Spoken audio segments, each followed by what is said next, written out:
Hi hello viewers అందరికి good morning, జై శ్రీరామ్. అందరికి అందరూ బాగున్నారని అనుకుంటున్నాను. ఇవాళ మనం వచ్చేసి అతి పురాతనమైన టెంపుల్ కి అయితే వచ్చేసాం. ఇది హైదరాబాద్ నడిబొడ్డున మనం నిత్యం రోజు తిరిగే ఏరియాలోనే ఉంది. కాకపోతే చాలా మంది తెలియదు. నా తరపు నుంచి జనాలకి తెలియజేయాలన్న ఉద్దేశంతో ఈ టెంపుల్ అయితే ఇవాళ మీ ముందుకు తీసుకురావడం అయితే జరిగింది. ఇది వచ్చేసి మనకి చంద్రాయన్ గుట్ట నుంచి మనకి శ్రీశైలం పోయే దారిలో స్టార్టింగ్ లో ఒక స్వయంభూ విగ్రహమైన హనుమంతుల వారి టెంపుల్ అయితే ఉంటుంది. దాని పక్క నుంచి మనము కొంచెం ఒకటి చిన్న దారి ఉంది, స్టెప్స్ పైకి వెళ్ళడానికి స్టెప్స్ అయితే ఉంది. ఇప్పుడు పైకి వెళ్ళి స్వామిని దర్శించుకుందాం. ఇంకా టెంపుల్ యొక్క ఉప ఆలయాలు ఏమేమి ఉన్నాయి ఏంది అనేది మనం మీకైతే చూపించే ప్రయత్నం చేస్తాను. ప్రస్తుతానికైతే ఇప్పుడు మనం పైకి అయితే వెళ్దాం రండి. ఇంకో విషయం, వీడియోలోకి వెళ్ళే ముందు ఒక విషయం ఏంటంటే, చాలా మంది నా వీడియోస్ చూస్తున్నారు, బట్ అంతా ఓకే, కానీ ఒక లైక్ చేయండి. ఒక లైక్, ఒక సబ్స్క్రైబ్, ఈ రెండే మీ నుంచి నేను కోరుకునేది. దయచేసి కొంచెం సపోర్ట్ చేయండి. మరిన్ని వీడియోలు చేసేందుకు కొంచెం నాకు కూడా ఎనర్జీ అనేది వస్తుంది. ఇప్పుడైతే మనం ఆలయం దగ్గరికి అయితే వెళ్ళిపోదాం రండి. అయితే అక్కడికి వెళ్ళాల్సి ఉంటుంది. పైకి వెళ్ళడానికి స్టెప్స్ అయితే ఏర్పాటు చేశారు. ఈ టెంపుల్ చాలా పురాతనమైనది, చరిత్ర కూడా చాలా ఉంది. అది నేను వీడియోలో మీకు ఎక్స్ప్లెయిన్ చేస్తాను.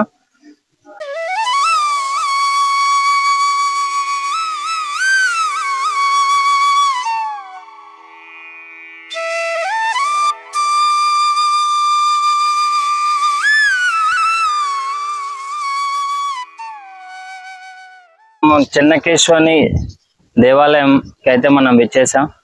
ఇక్కడ వచ్చేసి చూసుకున్నట్లయితే మెయిన్ ఎంట్రన్స్ అయితే ఇంకో వేరే ఉందని అయితే చెప్తున్నారు. బట్ ఇప్పుడు ప్రస్తుతానికి అయితే ఇక్కడ నుంచే మనం టెంపుల్ లోపలికి అయితే వెళ్ళాల్సి ఉంటది. ఇది చాలా పురాతనమైన టెంపుల్, దగ్గర చాలా ఇయర్స్ టెంపుల్ ఇది.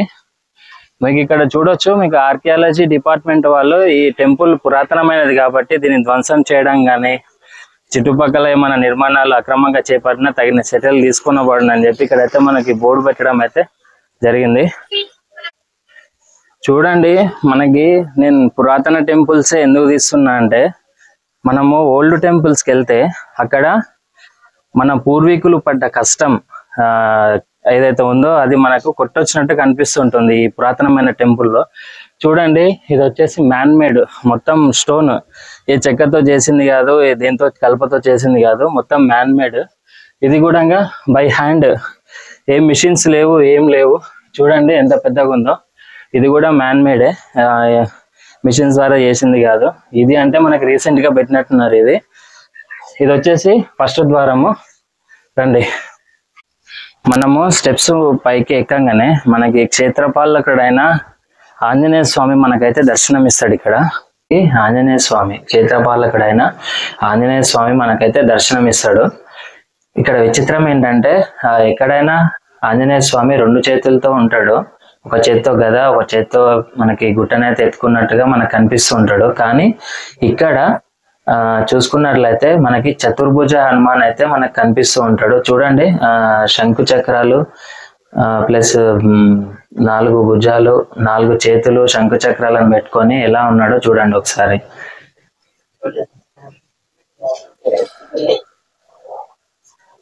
శివుండి, మల్లికార్జున స్వామి, అమ్మవారి టెంపుల్, వీరభద్రుని స్వామి, ఈ 4 టెంపుల్ అయితే ఉన్నాయి, ఉపాలయాలు. అవి అయితే మనం దర్శనం చేసుకుందాం రండి.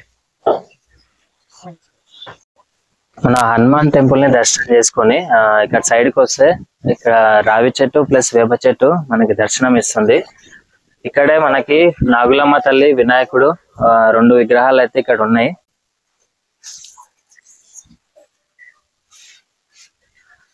ఇప్పుడు మనం ఇప్పుడు దర్శనం చేసుకున్నాం కదా, రావి చెట్టు, వేప చెట్టు. ఆ చెట్టు కూడా ఒక చరిత్ర ఉంది. ఏంటంటే ఆ చెట్టు అనేది అప్పట్లో పిడుగుపాటుకి మొత్తం నీలమట్టం అయిపోతే దాని నుంచి ఉన్న ఒక చిన్న వేరు నుంచి మళ్ళీ ఇంత పెద్ద వృక్షంగా మనకైతే దర్శనం అయితే ఇస్తుంది. ఇప్పుడు అది ఇదే చెట్టు, చూసుకోండి మీరు. ఈ చెట్టు యొక్క విశిష్టత ఏంటంటే, ఇక్కడ వినాయకుడు మనకి వృక్ష రూపంలో కనిపిస్తాడు. మీరు ఆ చెట్టు పైన చూడండి ఒకసారి, మీకు చూస్తే మీరు అబ్జర్వ్ చేస్తే ఆ ఫేస్, ఆ తొండము ఇట్లా మీకు కొట్టొచ్చినట్టు కనిపిస్తూ ఉంటుంది. చూడండి ఒకసారి. మనకి ఒక మండపం అయితే ఉంది.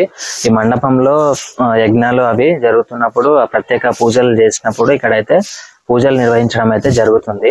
ఈ ఆలయ చరిత్రము దగ్గర దగ్గర 700 సంవత్సరాల నాటి టెంపుల్ అని ఇక్కడ స్థల పురాణం అయితే చెప్తుంది. ఇక్కడ చెన్నకేశ్వర స్వామి స్వయంభూ విగ్రహం, స్వామి తన స్వయంగా వెలిచిన క్షేత్రం ఇది. ఇక్కడ శ్వేత మహాముని అనే ఒక మునీశ్వరుడు తపస్సు ఫలితంగా ఈ స్వామి అయితే మనకు స్వయంభుగా వెలిచినట్టుగా ఇక్కడ స్థల పురాణం అయితే చెప్తుంది.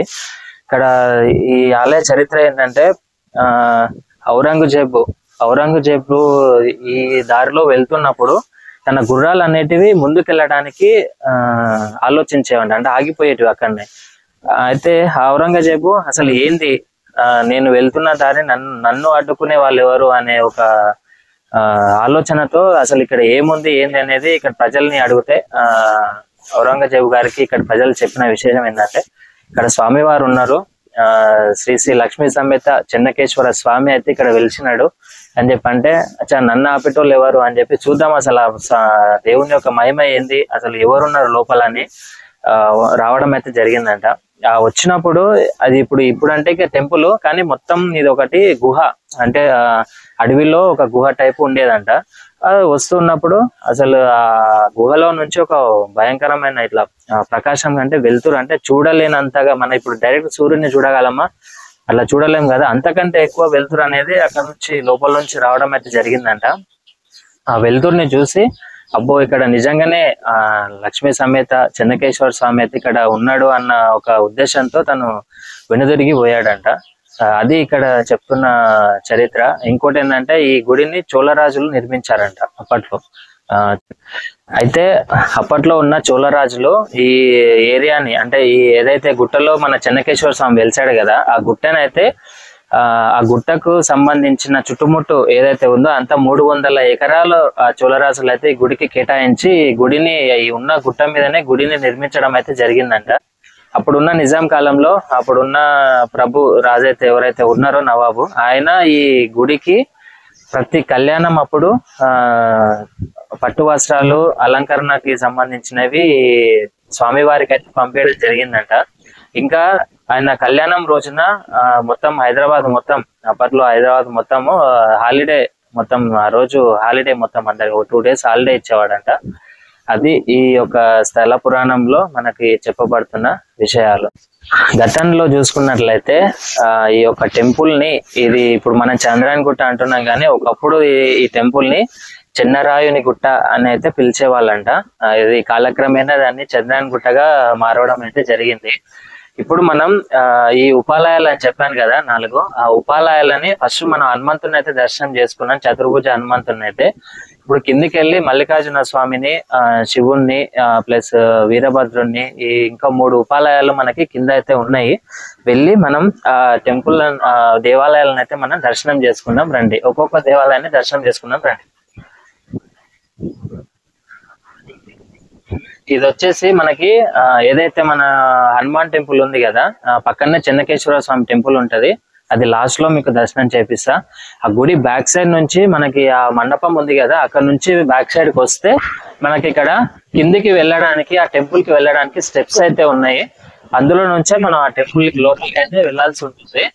చూసుకోండి అసలు ఈ ఆలయ ప్రాంగణము ఎంత బాగుందంటే అసలు గాలి విపరీతంగా వస్తుంది. అసలు మనకి ఇంట్లో ఉంటే అసలు గాలి రాదు, ఏం రాదు. మనం గుట్ట పైన ఉన్నాం కదా, అసలు ఈ వాతావరణానికి మైండ్ అంతా రిఫ్రెష్ అయిపోతుంది. అసలు ఆ చూడండి గాలి ఎలా వస్తుందో, ఆ చల్ల గాలికి నా మైండ్ లో అంతా ఉన్న టెన్షన్లు అన్ని పోతున్నాయి. అంత చల్లటి గాలి అయితే మనం ఇక్కడ ఆస్వాదించవచ్చు. ఇప్పుడు మనం కిందికి వెళ్ళి ఆ స్వామివారిని అయితే దర్శనం చేసుకున్నాం, మల్లికార్జున స్వామిని ప్లస్ అమ్మవారిని. రండి. ఆ స్టెప్స్ కొంచెం కిందికి వస్తే లెఫ్ట్ సైడ్ లో మనకు ఒక చిన్న ఎంట్రన్స్ అయితే ఉంటుంది బ్లాక్ గేట్ తోటి. దాని నుంచి లోపలికి వస్తే మనకి ఇక్కడ శివాలయంకి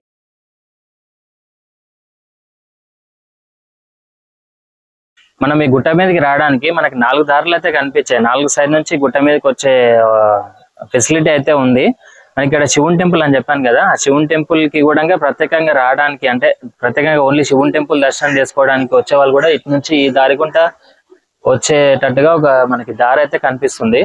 ఇక్కడ సైడ్ మనకి పైకి రాగానే ఇక్కడ మనకి దగ్గర ఒక 15-20 అడుగుల ధ్వజస్తంభం అయితే మనకు కనిపిస్తూ ఉంటుంది.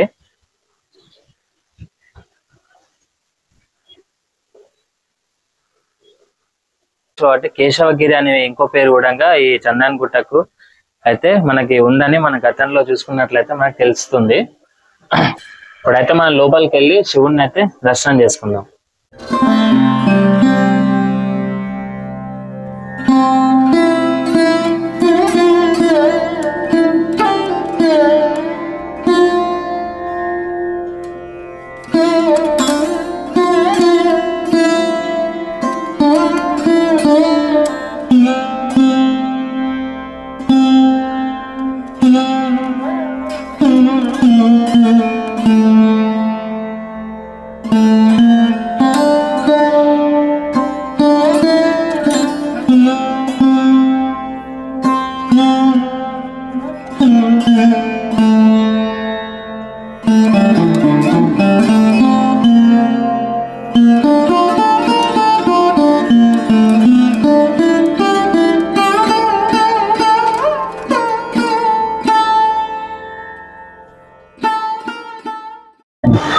చూసుకోండి, అసలు నేను మరీ చెప్తున్నా, అసలు పురాతన ఆలయంకి వస్తే మ్యాన్ మేడ్ తో నిర్మించిన టెంపుల్స్ అయితే చూడొచ్చు. మేడ్ స్టోన్ తోటి, టోటల్ స్టోన్ చూడండి అసలు ఎలా ఉంది. ఇది మొత్తం స్టోన్ తోటే నిర్మించారు. ఇక్కడ మన శివుని యొక్క మెయిన్ ద్వారం కూడా చూడండి, అసలు ఇంత పెద్ద స్టోన్ కి అసలు ఈ హోల్ ఎలా కొట్టారనేది బ్రేక్ అవ్వకుండా అదైతే అసలు చూసుకున్నారే చాలా బరువు ఉన్నాయి. ఇప్పటి కాలం కానీ జమానా 500-700 ఇయర్స్ నుంచి ఇంత చెక్కు చెదరకుండా ఉన్నాయి అని అంటే అప్పట్లో అసలు ఎలా కట్టారు ఏందనేది అది ఇప్పటికీ ఒక క్వశ్చన్ మార్క్ గానే ఉండిపోయింది. పెద్ద పెద్ద ఆలయాలు ఇదనే కాదు, పురాతన ఆలయాలు ఏ టెంపుల్స్ చూసుకున్నా కూడా మనకి చరిత్ర అనేది చెప్తుంది. మనం అనుకుంటాము ఎందుకులే అని, కానీ పురాతన ఆలయంలో మన చరిత్ర అనేది ఉంటుంది. అసలు మీరు చరిత్ర తెలుసుకోవాలి అంటే పురాతన ఆలయంకి అయితే వెళ్ళాలి. వెళ్తే మనకి మన పూర్వీకులు పడ్డ కష్టము, మన వాళ్ళకు ఉండే ముందు తరాలు అంటే మనకి ఈ ఆలయాల గురించి తెలుసుకోవడానికి, మన చరిత్రను తెలుసుకోవడానికి వాళ్ళు ఒక ఆధారము వదిలినట్టుగా ఈ పురాతన ఆలయాల్లో అయితే మనం చూసుకోవచ్చు. అక్కడ నుంచి ఆ టెంపుల్ పక్కన నుంచే చిన్న ద్వారం మనకి తిరిగేటట్టు ఉంటుంది. అక్కడ నుంచి ఇంకో ఎంట్రన్స్ ఉంటది. ఆ ఎంట్రన్స్ నుంచి ఇప్పుడు కిందకి వెళ్తే మనకి వీరభద్ర స్వామి టెంపుల్ ప్లస్ మల్లికార్జున స్వామి అయితే దర్శనం ఇస్తాడు. ఇప్పుడైతే వెళ్ళి ఆ టెంపుల్ అయితే దర్శనం చేసుకుందాం రండి.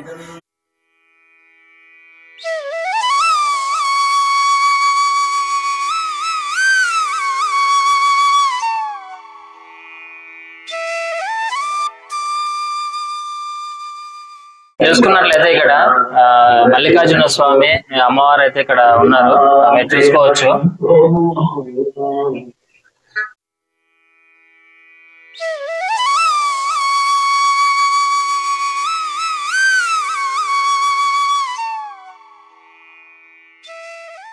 శ్రీ భద్రకాళి సమేత శ్రీ వీరభద్ర స్వామిని అయితే మనం దర్శనం చేసుకోబోతున్నాము రండి. ఇక్కడ గుట్టల మధ్యలో ఉన్నాడు, చాలా ప్రత్యేకమైన స్వామి, కోరిన కోరికలు తీర్చే స్వామి మన వీరభద్ర స్వామి.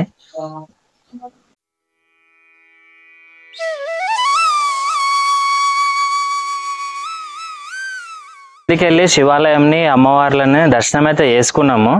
లోపల ఒక భద్రకాళి అమ్మవారు ఉన్నారు. అసలు భద్రకాళి అంటేనే అసలు మామూలుగా ఉండదు. ఆ భద్రకాళి అమ్మవారు దగ్గర ఒక 6 feet 7 feet విగ్రహం అయితే ఉంది లోపల. అది కూడా మనకి గుట్టల మధ్య నుంచి లోపలికి వెళ్ళి అమ్మవారిని అయితే దర్శనం చేసుకోవాలి. ఆ అమ్మవారి పైన ఉన్న గోపురమే ఈ గోపురము. అసలు లోపలికి కెమెరా అలో లేదు, వీడియో తీయొద్దు అని అంటే మనం తీసే ప్రయత్నం అయితే చేయలేదు. కాకపోతే ఏంటంటే ఆ ఈ గోపురం కింద అమ్మవారు అయితే ఉన్నారు, ఆల్మోస్ట్ 6 feet.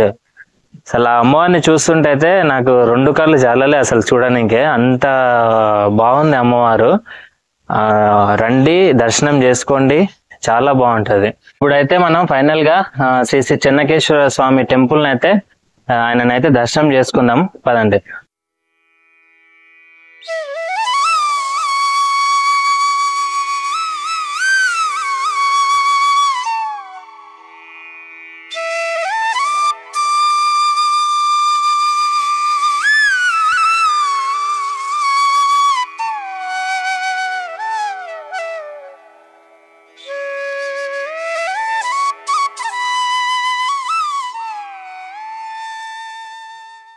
ఇప్పుడైతే మనం ప్రధాన ఆలయము శ్రీ శ్రీ చెన్నకేశ్వర స్వయంభూ విగ్రహమైన చెన్నకేశ్వర స్వామి ఆలయంకి అయితే వచ్చేసాం లోపలికి. ఇప్పుడు మీరు ఆ స్వామి వారిని అయితే దర్శనం చేసుకోండి ఒకసారి. మీరు కూడా లోపలికి వెళ్ళాక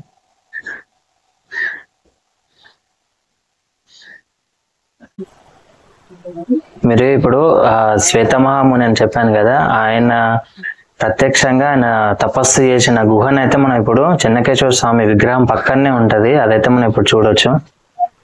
ఇప్పుడు స్వామివారిని దర్శనం చేసుకొని పక్కకి రాగానే ఇక్కడ గోదాదేవి అమ్మవారు అయితే ఇక్కడ మనకు దర్శనం ఇస్తారు.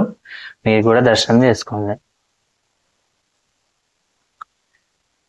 ఇక్కడికి